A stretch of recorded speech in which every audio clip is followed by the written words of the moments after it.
Thank you for coming out. The weather's a bit rough out there, that's for sure. We feel a bit bad for Dr. Lin coming to Chicago this time of year. It's not always quite like this. Tonight's program is on the record, so please silence your phone, but don't silence your voice. You can use social media.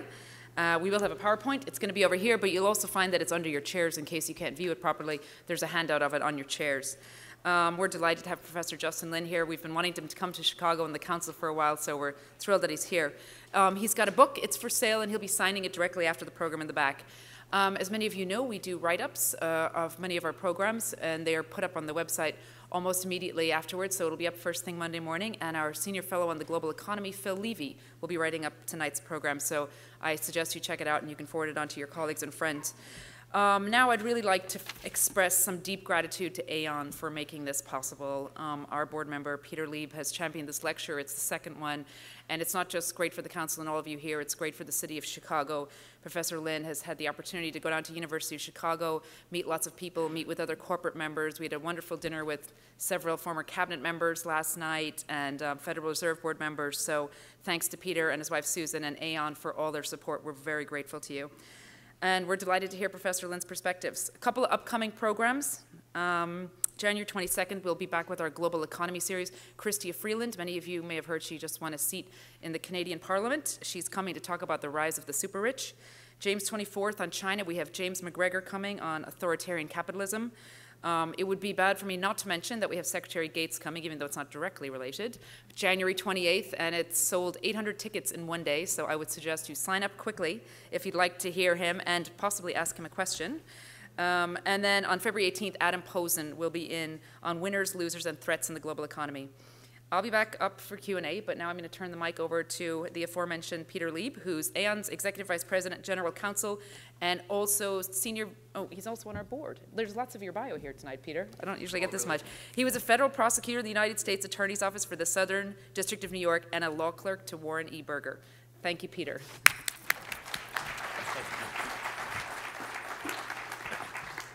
And I want to thank Neve, who's absolutely the best. We love her. She's fantastic. So good evening, everybody, and thank you for joining us tonight, and thank you for joining us on the second Aon lecture on global economies. This lecture was established in order to provide a better understanding of Asian economies and to provide people in Chicago the opportunity to hear directly from a high-level Asian economic expert. Last year, we were pleased to have our first lecture, and that was given by Andrew Sheng, who is president of the Fund Global Institute in Hong Kong. He did a terrific job. And this year, we're incredibly fortunate to host Professor Lin. You may know that Professor Lin was the first World Bank Chief Economist from the developing world. And as we learned last night at the dinner, he joined the World Bank in 2008 and served to 2012, so obviously they're at an incredibly important time and difficult time in our world economy. Throughout his career, Professor Lin has established himself as having a reputation as an against the consensus thinker. As one example, he argues that China has the potential to maintain 8% growth for many, many years to come, which is in great contrast to a lot of people who were thinking about that issue in the West. He has proposed the introduction of a supranational currency, reserve currency, and he has a plan for advanced economies to kickstart global recovery through infrastructure investments throughout the world. Professor Lin has had enormously diverse experiences at the World Bank, and I look forward to hearing about those experiences, and I hope you do as well. Let me briefly introduce him to you and give you a little bit more about his background. Professor Lin is a professor and the honorary dean of the National School of Development at Peking University. He also serves as vice chairman of the All China Federation of Industry and Commerce. He is a member of the Standing Committee of the China People's Political Consultation Conference and vice chairman of its Economic Council, and he's a counselor to the State Council. As I mentioned before, he was the chief economist for the World Bank from 2008 to 2012, and before that he served for 15 years as the founding director and a professor at the China Center for Economic Research at Peking University. It's also important to note for all of us in Chicago that he has longstanding ties to Chicago. He received his doctorate from the University of Chicago many years ago, and so we were really fortunate to welcome him back to his former home in Chicago. So please join me in welcoming Professor Lin.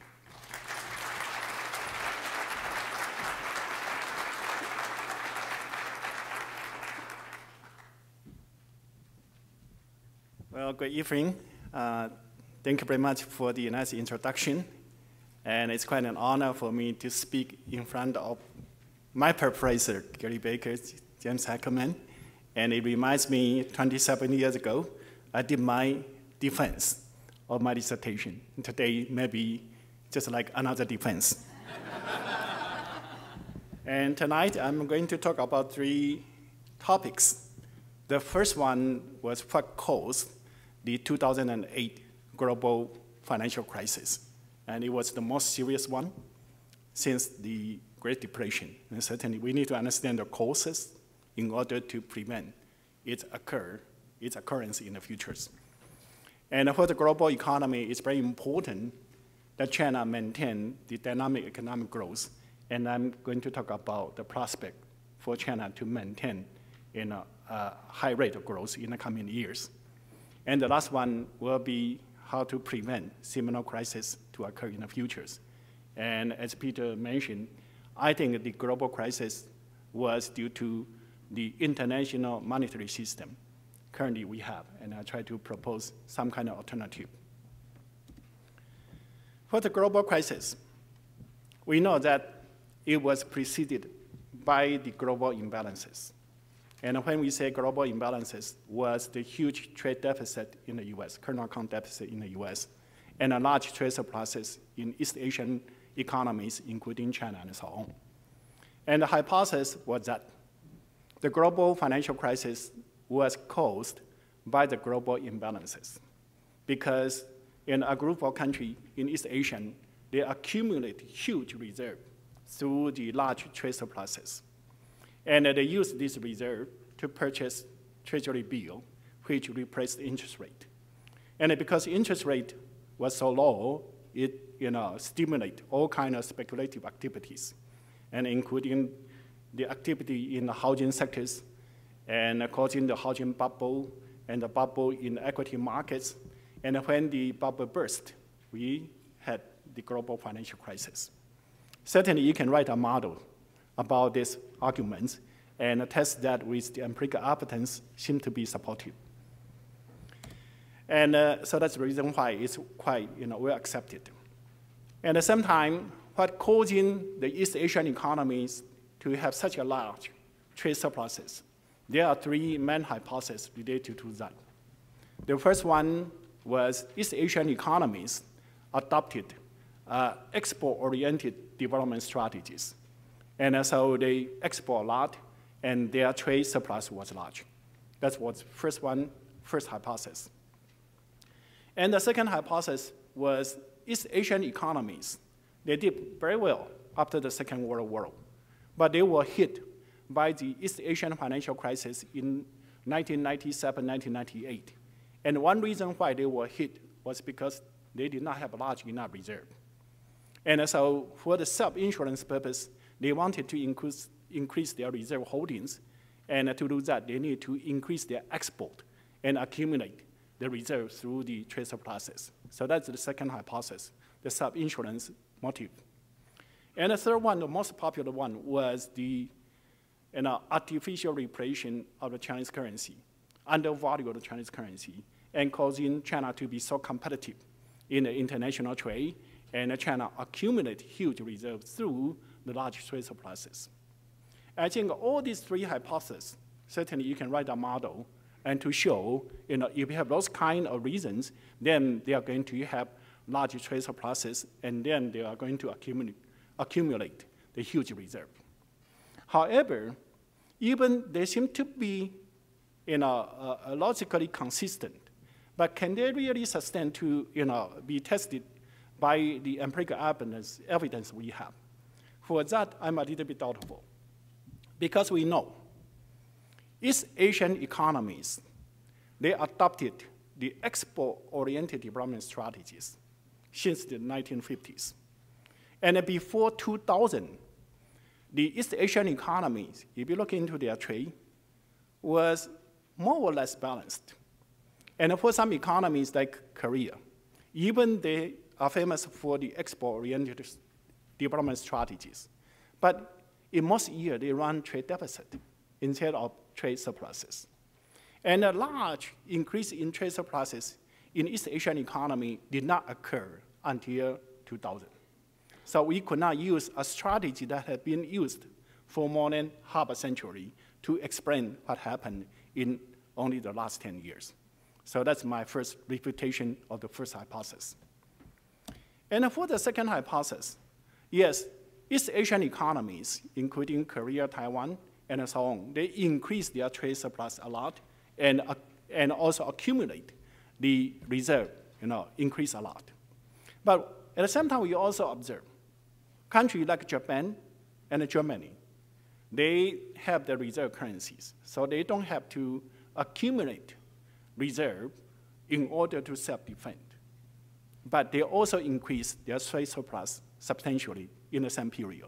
So there must be some reason other than their self-insurance motivations. And at the same time, if you have a group of economies, they manipulate their policy in order to increase the trade surplus and the reserve, then it must be at the cost of other countries competing with this group of countries. But we found that almost all the countries after the 2000 increased their trade surplus and reserve. So it's also inconsistent with the empirical evidence. And the third hypothesis about the undervaluation of Chinese currency, and that kind of argument started to appear in 2003. And China started to be accused for artificially undervalue Chinese currency in order to increase China's trade surplus and reserve accumulation. However, in 2003, the trade surpluses in China was smaller than the trade surplus in 1998. But we know that in 1998, that was the period of East Asian financial crisis. And China did not devalue its currency and to provide stability for the East Asian economies. And at that time, everyone argued the currency in China was overvalued. But the trade surplus in 1998 was much larger than the trade surplus in 2003. So it's inconsistent. If the currency in 1998 was overvalued and in 2003 was undervalued, then the trade surpluses in 2003 should be much larger than the trade surplus in 1998. But the evidence was just the opposite. And secondly, certainly after 2005, the trade surplus in China increased a lot, and especially with the US. But at the same time, China also ran a large trade deficit with Japan and other East Asian economies simultaneously. If Chinese currency was undervalued, then the Chinese trade with all other countries, not only in the US, the trade surplus should be increased, while the trade deficit should be reduced. But as I mentioned, in effect, the trade deficit that China had with Japan, with Korea, with other East Asian economies also increased substantially. So it's also inconsistent with the argument that the Chinese currency is undervalued. But at the same time, China is competing with many other developing countries. If Chinese currency is artificially undervalued, then other countries competing with China, they should run either trade deficit or their surplus should be reduced. But we found other developing countries also increased their trade surpluses. So with all this evidence, I think this argument is inconsistent with a larger set of empirical evidence. And all these three hypotheses point the fingers to the global imbalances to the East Asian economies. But the evidence is that when we say the global imbalances mean the trade deficit in the US with the rest of the world, And we know that U.S. started to run trade deficit with East Asian economies from the 1950s, 1960s. And if you look into the evidence, in 1990s, 51% of the U.S. trade deficit came from East Asian economies. And in 2000 to 2007, the percentage of U.S. trade deficit with East Asian economy reduced from 51% down to 37%. So that means that East Asian economy contribute less to the global imbalances, instead of East Asian economy was the cause of the global imbalances. So we need to have some kind of alternative hypothesis. My alternative hypothesis was the enlargement in the global imbalances was due to the global monetary system that used the national currency, US dollars, as a reserve currency, plus some kind of policy issues. The first one was starting in the 1980s, there was the financial liberalization and allowed the financial sector to run large leverage, increase the liquidities. And secondly, was because in 2001, there was a burst of dot-com bubble. And the US economy, after the bubble, should have a period of recession and so on.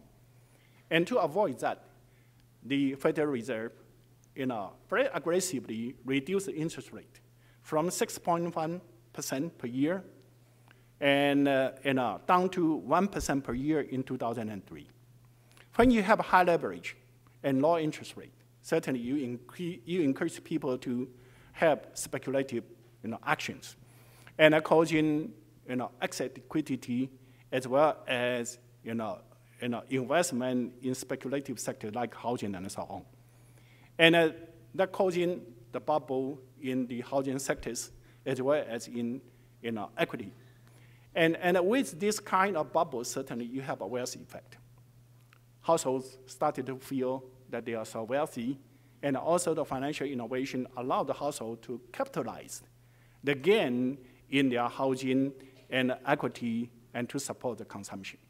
So we observed that in the 1990s, the household debt as a percentage of their disposable income was about 70%. And in 2006, 2007, it increased to 130%. And this increase in the household debt support the consumption of the household to have excess consumption. And during the period of time, also because the government in the US had this Iraqi war, Afghanistan war, so US government also run a deficit. When the government and the household all run deficit, certainly you are going to have excess consumption and less savings, and that will turn into the trade deficit in the US. And China happened to provide the consumption good for the US, and so when the US, the trade deficit increased, China's trade surplus also increased. But this kind of issue not only occurred in the trade, but also in the capital account. In 2000, the total outflow of capital from US to the rest of the developing country was 200 billion. But because of low interest rate and excess liquidity in the US also encouraged a large outflow of capital to the developing world. So it increased from 200 billion to 1.2 trillion by the time of 2007. When you have a large capital inflow to the developing countries, certainly it supports all kinds of activity, including consumption, investment, and also the bubble in their housing, in their equity markets. And the investment in housing or all kinds of investment increase the demand and also increase the growth rate in the developing countries. So we observe, entering into the 1990 and 2000 developing country, their growth rate all of a sudden jumped. And when the high-income country, have a high consumption, developing country also have a very, dynamic growth, then the demand for resources increase. So we observe after 2000, the prices of all kinds of natural resources increase a lot, and certainly that supports the growth in the resources abundant country. And when the developing country and the developed country also have a lot of consumption and investment, so the demand for capital goods increased substantially. And that was one reason why Japan and Germany, their export also increased a lot during that period of time. And for the rest of the world, no matter they earn the US dollars through the trade, current account, or capital account, they turn into the reserve of their central bank. And if the central bank want to get some return for their reserve, they need to invest back to the US, because that's the only places they can earn some earning to their reserve. And so that we observe the flow of US dollars back to the US. And currently, most hypotheses about the global imbalances only look into the reverse flow of the US dollars back to the US, and to argue because of this reverse flow, replace the interest rate. But in effect, it was the interest rate in the US was replaced. And the money supply in the US increased. So US can run this current account deficit for such a long time. And the US can run this current account deficit for such a long time only because US dollar is the global reserve currency. So I think that the global financial crisis in 2008 was due to the arrangement of international monetary policies, monetary system, and also the policy mistakes in the US, causing the global imbalances and also the global crisis. And currently, certainly, we see the recovery in the US and the stabilization in the European country and so on. But for the world economy to fully recover, it's very important for the high-income country to carry out the structural reform. But to carry out a structural reform, you need to have a space for that. You need to have a demand for their products. And in that sense, that the dynamic growth in China will be very important for the global economy to recover to the pre-crisis level.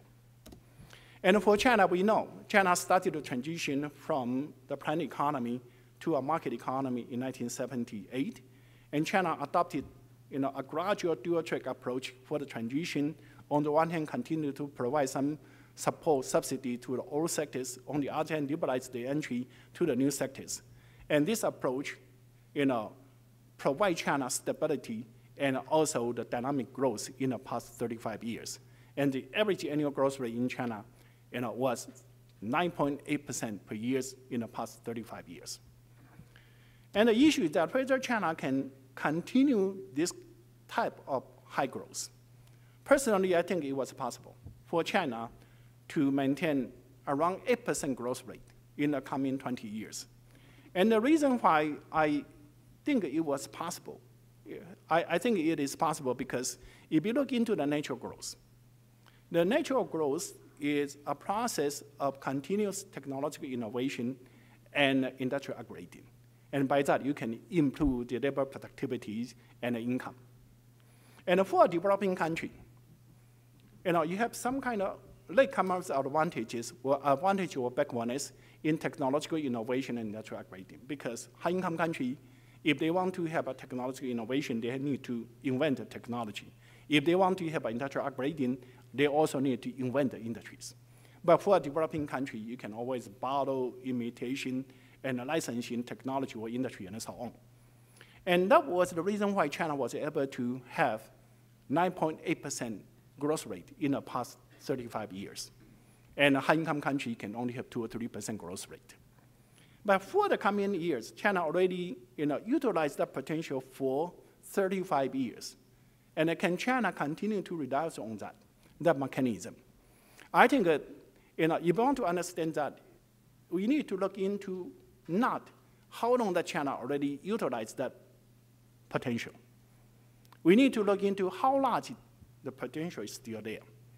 And the way to measure the potential, one good proxy is to look into the gap of per capita income in China and with high-income countries like the US. Because per capita income reflects the average labor productivity in a country. And the average labor productivity reflects the average technological level and industrial level in a country. And from this point of view, According to Angus Madison, China's per capita income in 2008, measured by purchasing power parity, was 21% of the US. And that was the same as Japan in 1951. In 1951, per capita income in Japan was 21% of the US. The same as Singapore in 1967. In that year, the per capita income in Singapore was 21% of the US. And Taiwan in 1975, Korea in 1977. And for those 4 East Asian economies, on the basis of 21% of US per capita income, Japan maintained 20 years of 9.2% growth. And Singapore, 20 years of 8.6% growth. And Taiwan, 20 years of 8.3% growth. And Korea, 20 years of 7.6% growth. So that means that the technological gap measured by the gap of per capita income in China and the US show us there's a potential for China to maintain around 8% growth rate for another 20 years.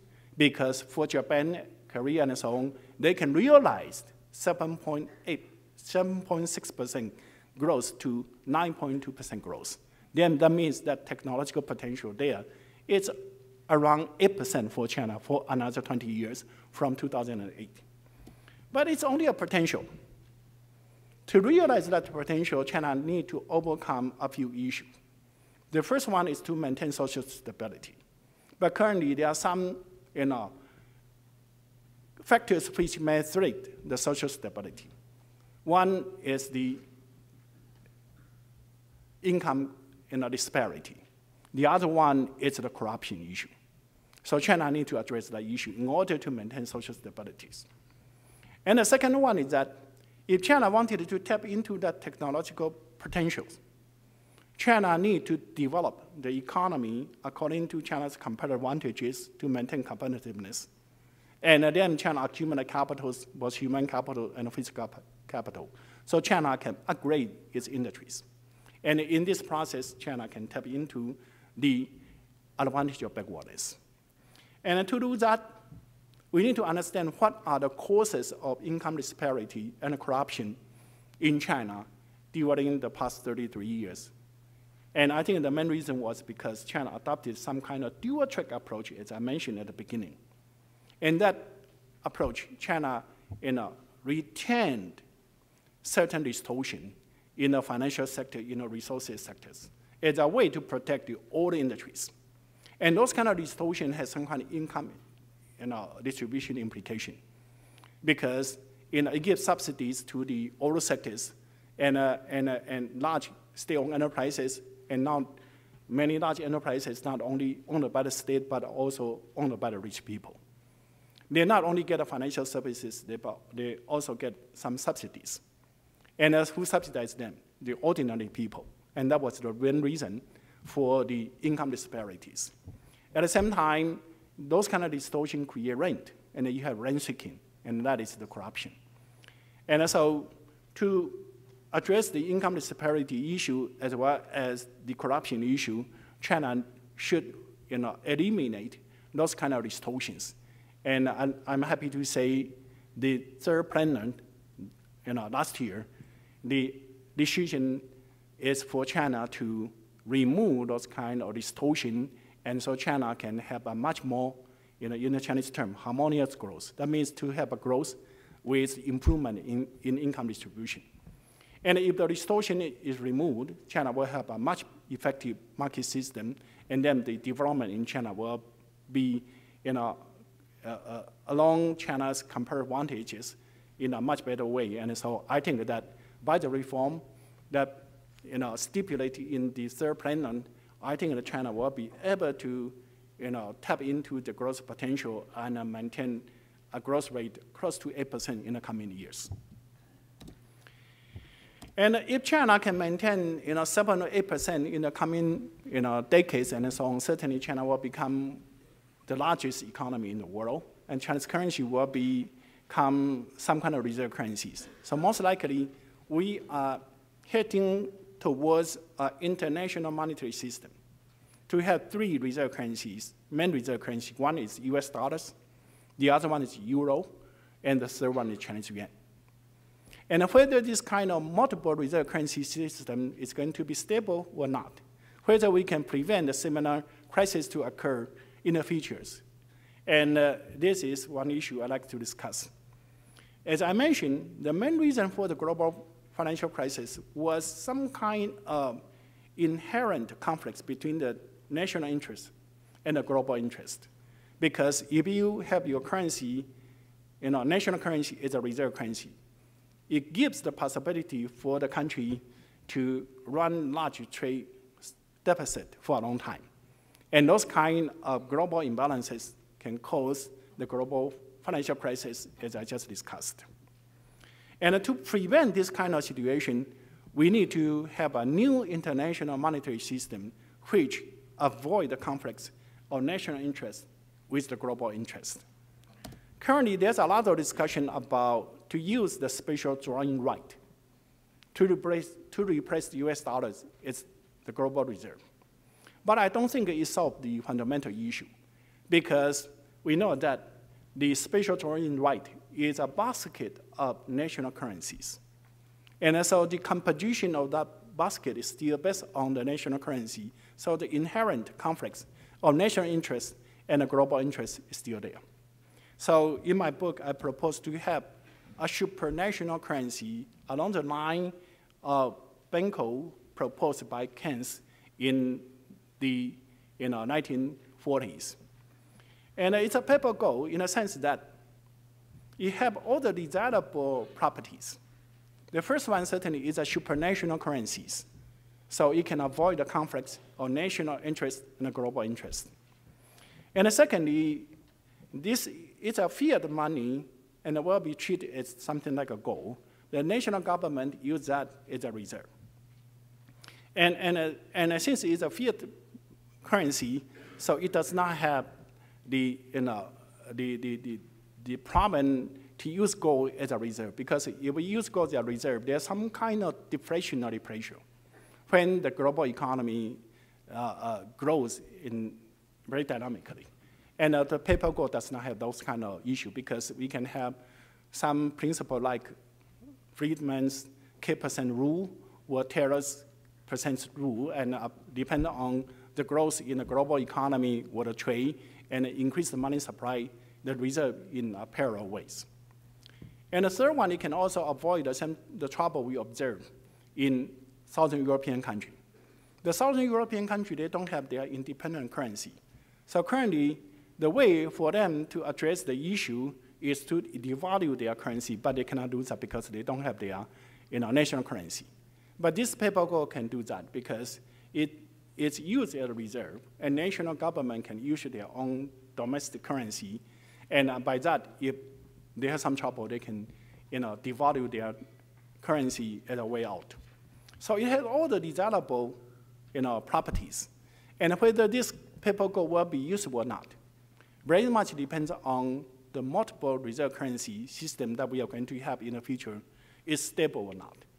And I think likely it may not be stable, because all the countries still have some kind of structural problem. In the Eurozone, I think they cannot solve their structural problem.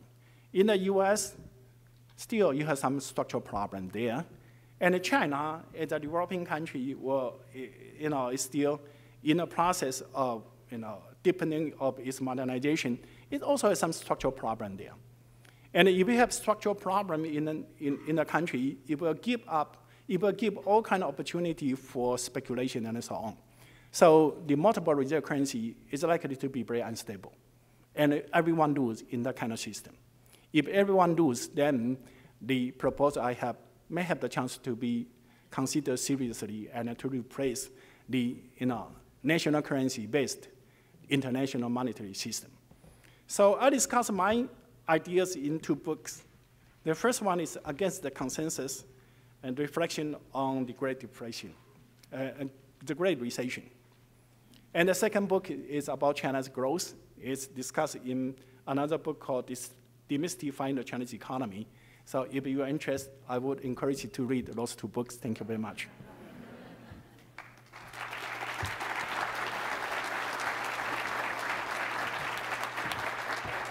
Thank you very much, Professor Lin. Now we'd like to go out to the audience for some questions. If you have a question, please raise your arm and wait for a microphone.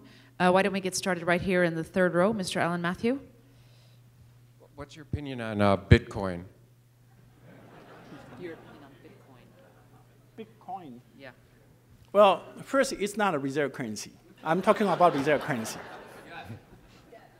And whether that will work or not depends on whether that will be accepted or not. And there's some indication it may be accepted, but the national government would not back those kind of currency.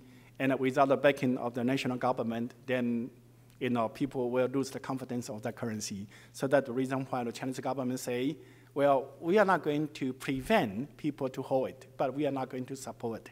And you see the value of the Bitcoin drop more than 30% in 1 day. Thanks. The gentleman right behind Alan Matthew, please, with the green sweater. First of all, I want to thank you for Professor Lin for your very insightful presentations. My name is V.C. Chung. I represent the Trade Office of Hong Kong, and I have 2 questions. The first one is how would the current urbanization process in China benefit U.S. company? And the second one is, as China developing very fast, very rapidly, how would you see the role of Hong Kong will be? Well, the first one, you said the organization process. Yeah. I don't fully agree. I don't fully understand your questions. Urbanization. Certainly, the urbanization is a spontaneous process of economic growth. And China, in the past, there was some kind of repression of urbanization because of China adopted a dual-track approach to transition. And so, the rural migrants, when they come to the cities, they would not enjoy the same benefit as the urban population in terms of public service and so on, due to the full court system. And the Chinese government now, try to improve the problems.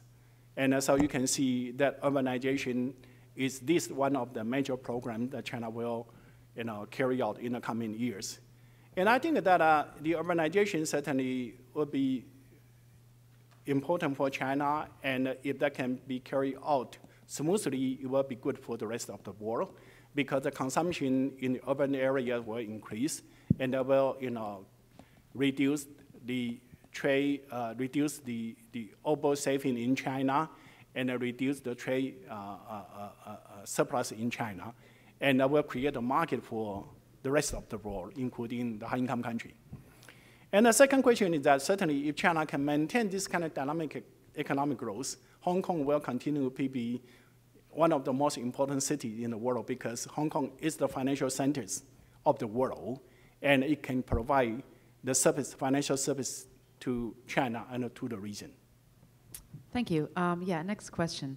The gentleman there in the glasses, please, in the middle. Thank you very much, Professor. Regarding China's future economic growth, I wonder if you could talk about if you see environmental issues, including water and climate change, as major obstacles.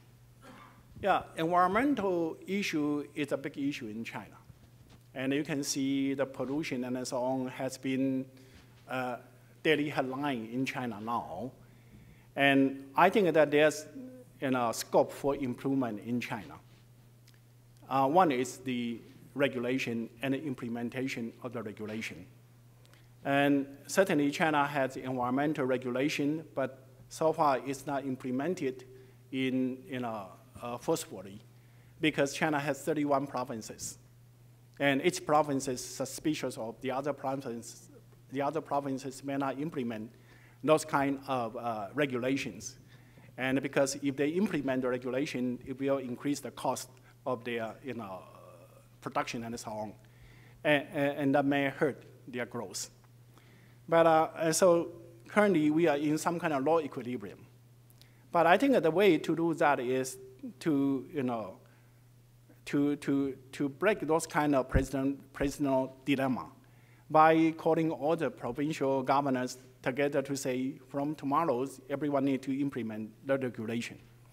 If they do not implement the regulation, then they're subject to punishment. And then we may be able to move from a low equilibrium to high equilibrium. That's one thing. But on the other hand, I would say environmental issue may be with us for some time to come in China, because China is still at the stage of manufacturing development. Manufacturing sector is still one of the major components of Chinese economy. But we know that manufacturing sectors, they have a much higher intensity in the use of energy. They will also have a much higher intensity in the emission. And so in this process, certainly environmental stress will be much higher than when you are still in the rural economy or when you move to the service-oriented economy. And so I think that like in any other country, when they reach these stages, pollution is a big issue, and it was an issue in the old industrialized country like UK, like Germany, and the newly industrialized country like Japan and Korea. But if China can maintain this kind of dynamic economic growth, China will become a high-income country. China will move away from the manufacturing-oriented economy to service-oriented economy. And by that stage, the emission will be reduced, the intensity of energy use will be reduced. At the same time, China will be in a much better position to have the resources to deal with the environmental issue. So I think that there's some room for improvement currently, but we also need to be realistic. The issue will be with China for some time. Great. How about on this side of the room? Yes, please, right over there in the back corner. My colleague's right behind you. He's coming. Thanks. Yes, Professor. In order for a currency to serve effectively as an international reserve, it has to have a domestic capital market system that is free, open, transparent. Yeah. And I'm wondering, in the case of China, that is going to require a significant transformation of the state-owned banking system. And I'm wondering, is there the political will in China to transform that system that has been so much at the heart of the political economy for the last 30 years? Well, certainly China has aspiration to become a high-income country. And that is a necessary process for China, what reform for China to do. But at the same time, China always adopts some kind of gradual, piecemeal, experimental approach for the major changes. And that's the reason why now Shanghai have the free trade zone. And in the free trade zone, the financial liberalization is one of the main contents. And so China will experiment. If China fully liberalize the financial sectors, and China liberalize the current the capital account and make currency convertible, what will be the impact on the Chinese economy? And if the reform or the experiment in Shanghai do well, then that kind of reform will be extended to the rest of the Chinese economy. I think the direction has been clear, but the process certainly need to see how this kind of pilot works. Thank you. Yeah, over here. How about right here in the front row, please, in the sweater with the white coat? Right there. Yeah, you. Hi, Professor Lin. My name is Edward Wang. I'm a second-year PhD from Chicago. So welcome back to Chicago. I'm glad to be an alumnus of yours. I would like to hear your thoughts on the China's local government debts, which has been one of the hot topics in the recent few months. I'd like to see what do you think that will impact on China's economic growth, and what are your recommendations in terms of how should we best address those issues? Thank you. Currently, there's a lot of discussion about the local government debt. But first, I'd like to say the main issue is not the level of debt, because the central government plus the local governments, the total debt is less than 50% of China's GDP. compared to any other countries, the fiscal position is still very strong. And the issue related to the local government debt is the term mismatch. The local government borrow from the bank or shadow banking to make investment in infrastructure. Infrastructure is a long-term project, but the debt is short-term debt. And those kind of investment, in general, has a good economic return and social return. So, the investment itself is not an issue. But there's a mismatch of long-term project with the short-term loan. And also the way to address that is to allow the local government to issue municipal bonds and also to replace the short-term bank borrowing or shadow banking. And that is also the direction for the reform in China. You can see those kind of reform proposals being discussed in the third plenary. So I think that I'm not quite, I think that is an issue we need to pay attention to, but I don't think it's going to have an immediate crisis. And not only because the level of the total debt in China is low, but also because all the debt is in Chinese yuan, in Chinese currency. So there's no currency mismatch. The only issue is term mismatch. And term mismatch, you can provide some solution to that. And even you may encounter some problem in some location in this transition period, but since the debt is in Chinese currency, the central bank always have means to deal with those kind of issues. Great. Yeah, right over here, please, in the green sweater, and then the woman in the orange in front afterwards. Thanks. Right there, yeah, thanks. My question is, a lot has been said about the so-called ghost cities in China. Do you think that it could eventually become a burst? And if so, how will that affect China's economy? Well, that is related to the discussion about the bubble in real estate. And certainly, we know that in many countries, when the real estate bubble bursts, it can be a financial crisis. So China needs to pay attention to that. But at this stage, I think that it's not unmanageable. In a sense that China is still on the process of urbanization, as just discussed. And when you have the large amount of rural people move to the cities, certainly they will have a demand for housing. And secondly, the income in China increased rapidly. So not only the quantity of the housing will be increased, the quality of the housing will also be increased. So I would say housing will still be a major sector in China. And also it's very hard to predict whether there's a bubble in the housing sector or not. And the best way is to have a mechanism to avoid the burst of the crash in the housing to turning into the financial crisis. And the way to do that is to have good regulations.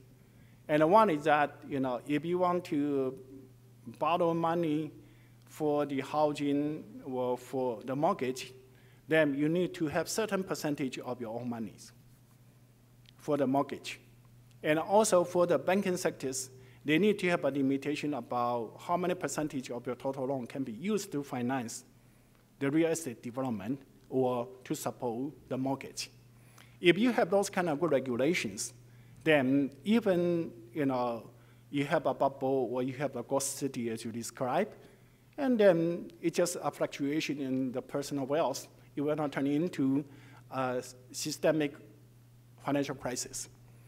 And so the government is paying attention to that. So the government is tightening the regulation about how much loan the bank can be used to support the mortgage and also to support the real estate. So for that, I'm also, cautiously, optimistic about the ability for the Chinese government to deal with that issue. Thanks. The lady with the orange sweater, please, in front of the last question. Thank you for your lecture, Professor Lin. My name is Chelsea. I'm a graduate student of DePaul University. So my first question is about the Chinese government launching the Shanghai Free Trade Zone. Yeah. So what do you think of which industry will be most benefit from the United States company and also from the Chinese company? So my second question is, what do you think of the situation? A lot of the Chinese investors invest their real estate in the foreign country.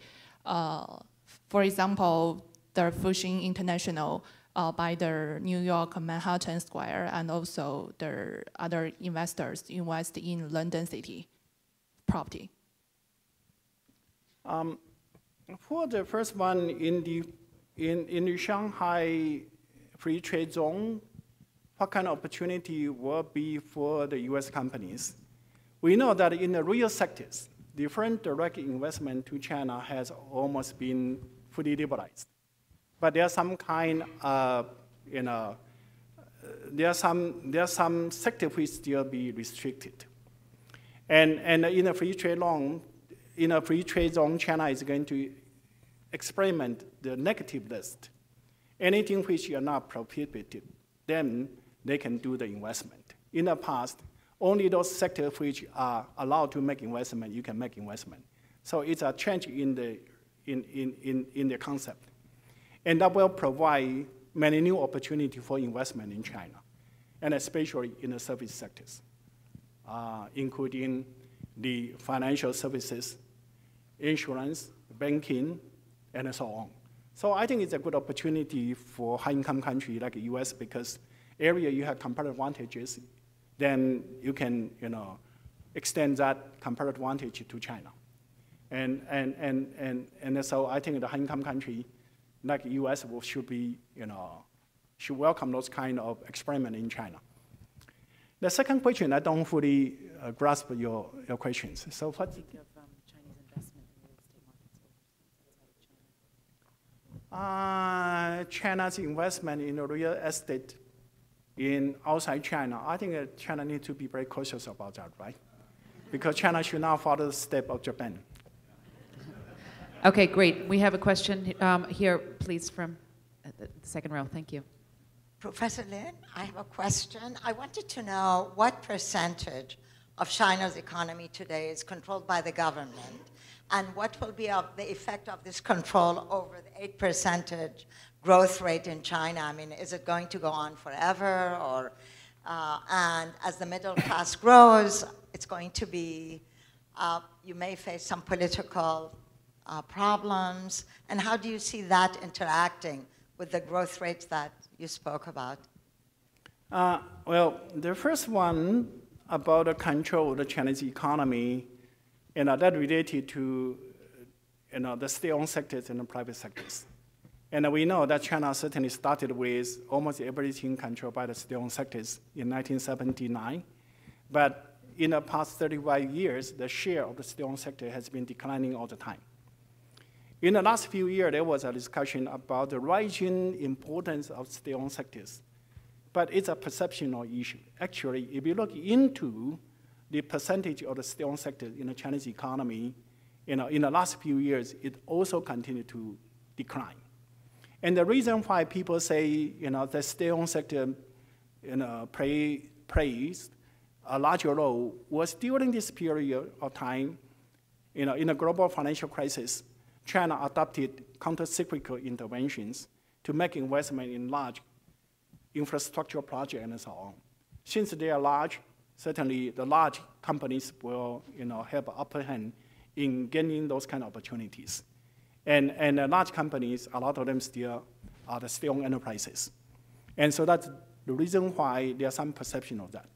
But once the state-owned enterprises got the project, they also saw the implementation of those kind of projects to the private sectors. So in effect, even during the last few years, in terms of contribution to the real GDP, the private sectors continue to increase. And looking forward, I mentioned that China adopted a dual-track approach to transition and gave all kinds of subsidy and protection to the state-owned sectors. And in order to maintain stability, because they are in sectors which China did not have comparative advantages. But now China is upper middle income countries. Many sectors in the 1980s, 1990s were against China's comparative advantage because at that time, China was still a low-income country. But now, those kind of sectors become China's comparative advantages, like in the car sectors or equipment sectors. They are competitive in not only in the Chinese market, but also in the international market. So China should eliminate the subsidies to those kind of sectors. And that is also in the third plan, that to allow the market to allocate resources in a decisive way, and the implication is that China should eliminate the remaining distortion in the Chinese economy. So I would say that if you're looking forward, China will have a much better competitive markets, and under the kind of market environment, whether they are state-owned or privately owned depends on whether they can be competitive in the market or not. If they are not competitive in the market, and they will be privatized by acquisition of the private companies or the state-owned companies.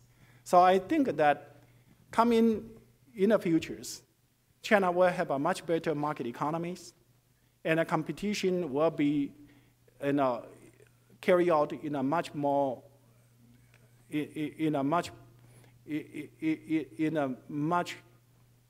efficient way. And with that, as I said, the Chinese economy will be more aligned with China's comparative advantages.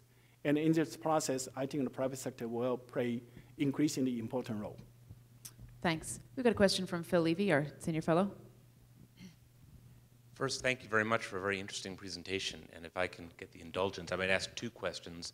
First, I want to come back to your description of the root cause of the financial crisis, and get you to say a bit more what you mean by the root cause.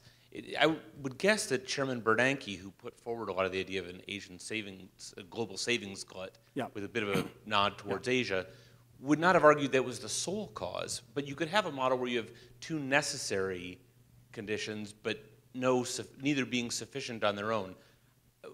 You make a strong case that regulation and management of the dollar played a role, but does that necessarily mean that it's one or the other? My second question has to do your statement about local debts within China. You mentioned that as long as they were denominated in China's currency, that the central bank could come in and take care of things. That seems to be an invitation to some moral hazard, and it seems also that the People's Bank of China has recently tried to make some moves against that, and we've seen some troubling spikes in rates in Chinese market. Could you discuss those and how you interpret those? Thank you.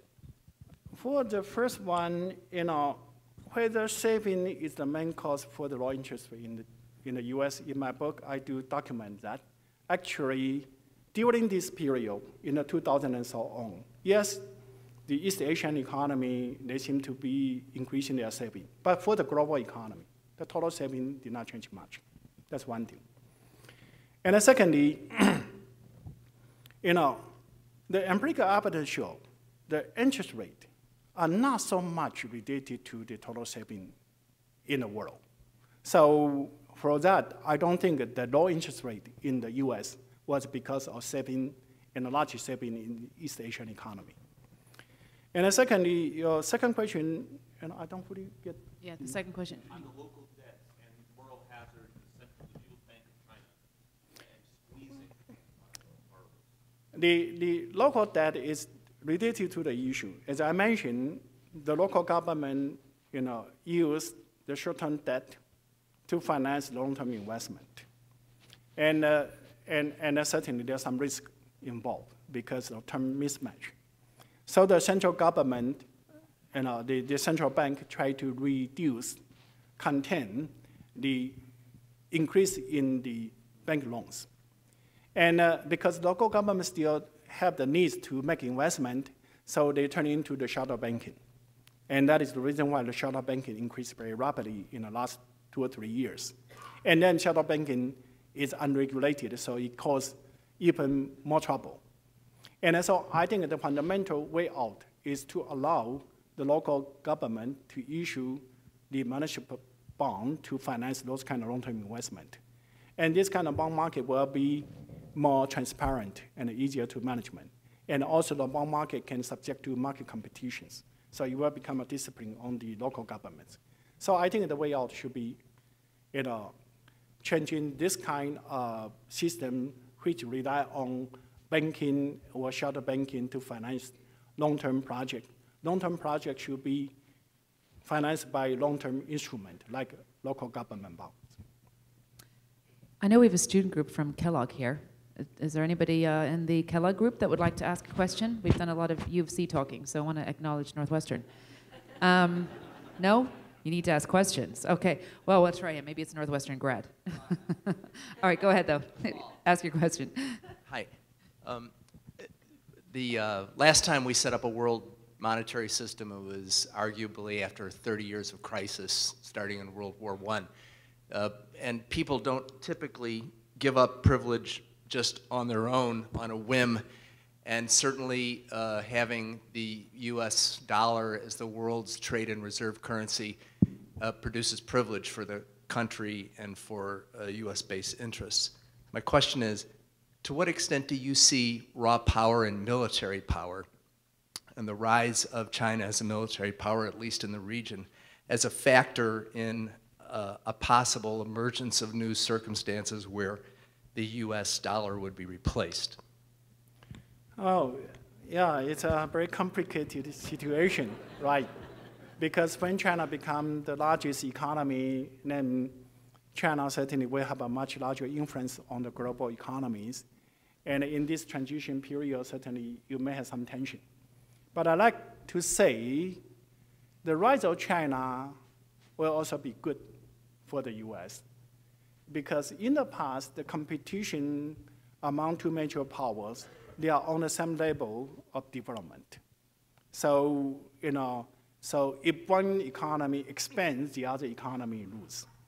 But currently, the per capita income in China is less than a quarter of the US. And even China become a larger economy than the US, the per capita income in China will still be lower than the US. That means the economic structure in China will still be complementarity to the US economy. And so the expanding of the Chinese economy actually will create a market for the goods and services produced in the US. So it's, it's complementary to each other, and so the expansion in China is a win-win for China and for the US. I think because of that, the possibility to avoid the direct military conflicts will be much larger than the historical experiences show. Thank you. Yeah, the lady right there, please, with the brown sweater. I'm Judy Thornburg. I'm curious how the governments in China will be handling an increasing aging population.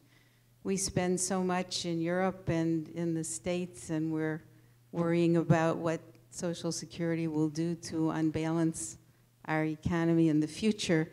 I have no idea. What does China do for the elderly? The aging population and so on, is that what you are asking? Yeah. Certainly, it's an issue because China had a one-child policy in the past. And so that causing the population to age much faster than otherwise. But there's several responses to that, because currently, China has an extremely early retirement age. For female, in general, they retire at the age of 50s. For male, they retired at the age of 55. And so when the aging comes, labor supply become an issue, China can extend the retirement age to accommodate the shortage of the labor force. That is one way. But more important is the quality of the labor force. And so China can increase the investment in education to improve the quality of labor force, and that will overcompensate for the shortage of the quantity of labor. And as you know, that China invests very aggressively in education. In 2000, each year, China only produced less than 1 million college graduates. Now it's over 7 million. only in 10 years, the big changes. So I think that is an issue that Chinese government need to pay attention to, but it's an issue can have solutions. Thank you. Next question? Yeah, right here, please, the gentleman in the blue shirt. Professor Lin, thank you for your lecture. And my question is, currently the exchange rates for US dollar to Chinese yuan is almost reached 6. And, but the gap of the import and the export is almost reached together. So do you think the 6 should be the point of the appreciation, or what do you think of such things? And to become the international currency reserve, what kind of steps the Chinese government should follow on, or yeah, what's your idea? Thank you. For the first one, if China continues to grow at 7-8%, that means productivity in China increase very quickly. And that China will have a real appreciation because of productivity improvement. So I would say either China have a nominal appreciation to reflect the real appreciation, or China will have a high inflation rate to result in the appreciation of the currency. So overall, I think that China's currency is still on the rising trend. And secondly, the management of China's reserve, certainly, it's desirable for China to reduce the accumulation of the large reserve, because now China reached $3.7 trillion. And one way to cope with the issue is to encourage our capital investment, our investment. And especially now China reached that stages, because the labor cost in China increased very quickly. And so China will have to relocate its real sector to make investment in the developing country, and to do that, certainly that will use some of the foreign reserve that accumulated by the government. And China certainly can also use the reserve to acquire technology and resources. So that will be other way to use the reserve that accumulate in China. Thanks. And one last question from Professor Gary Becker, please. Well, it was a wonderful lecture, Professor Lin, covering a wide variety of subjects. You've gone far beyond what you learned at the University of Chicago. So, so let me ask 2 quick questions. You mentioned, and I haven't read your discussion of this in your book, that you would propose a new sort of global currency. Yeah. That would have some properties of the gold standard, but would have more flexibility. And how would the supply of that currency be determined? So that would be question number 1. On the second question, more complex, you mentioned that China has a really low per capita income relative to the rich countries, so it has great potential to growth. And I think that's clearly true, and I expect that you will be right, that China will grow significantly for quite a while. But there are considerable obstacles still in China. And you mentioned, well, in the recent plenum, they advocated greater use of the market and so on, that in answer to Gita, you said there would be a decline in government. How easy will it be to implement those policies? Because I think it's going to be difficult to achieve that 8% growth.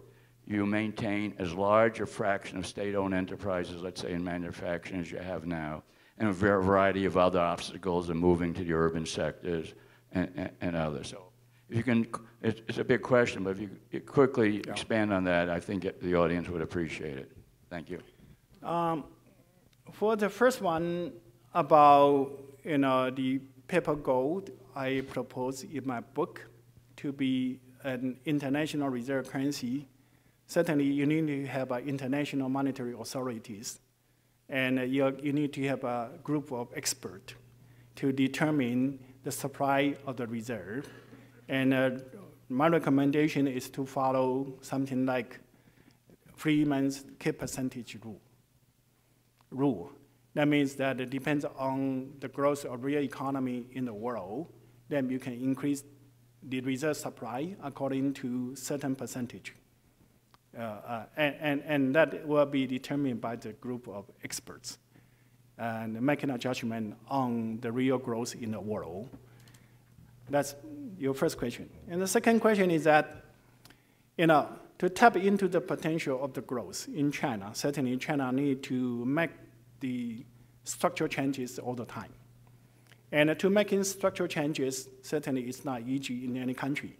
You have the vested interest group, and they may try to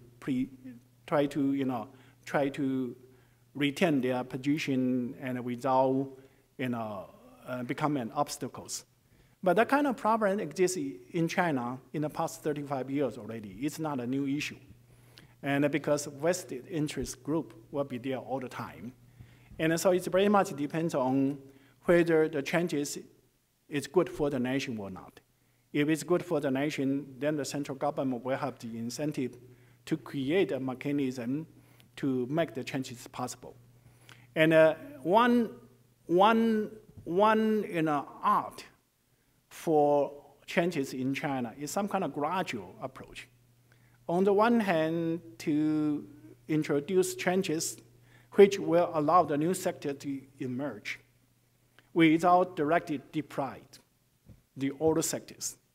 And as long as the new sectors grow very rapidly, the old sector will become less and less important. And that is the way for China to cope with the vested interest group situation.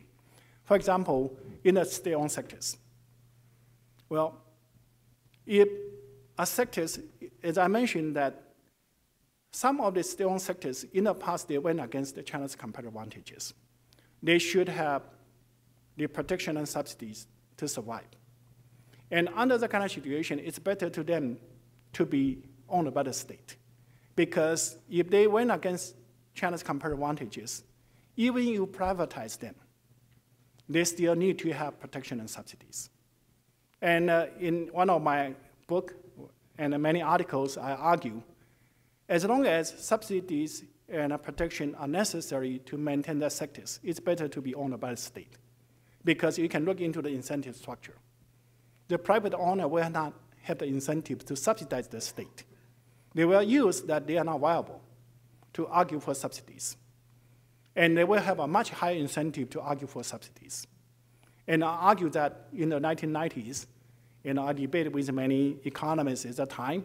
People at that time say the reason why you subsidize that sector is because they are owned by state. But I say they are subsidized because they went against their competitive advantages. They are not viable. And you still want them to be there. And the empirical evidence should support me. If you look into Russia today, those 8 oligopolies, they are in sectors which are very heavy, very advanced, but when they go against the Russians' competitive advantages, and today the subsidies that they receive, explicit and implicit, it's much larger than the subsidy they used to receive. That's one thing. And secondly, I mentioned that those kind of sectors were protected in the past, went against China's competitive advantages, so it's better to be owned by the state. But now they become China's competitive advantages, so the private sector can also enter. And in China now, the government removed the subsidies by eliminating the distortions. And so state-owned sectors and non-state-owned sectors, they are on the same equal footing for competition. If the state-owned sectors cannot be competitive, then they'll gradually disappear, or they may be acquired by the private sectors. So that's the way to solve the issue. It's not a direct deprive or turning from the state-owned to the private-owned, but a competition and the growth of the non-state sector will play the mechanism to address the issues. Ladies and gentlemen, please join me in thanking Professor Lin for his words this evening.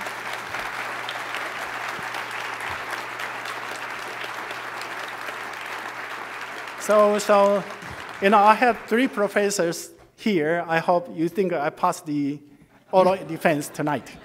And just if you wanted to learn more, the book will be in the back signing. Professor Lin will be signing his book. And thank you so much to Aon for providing us with this fabulous opportunity tonight. Thank you and good night. Thank you.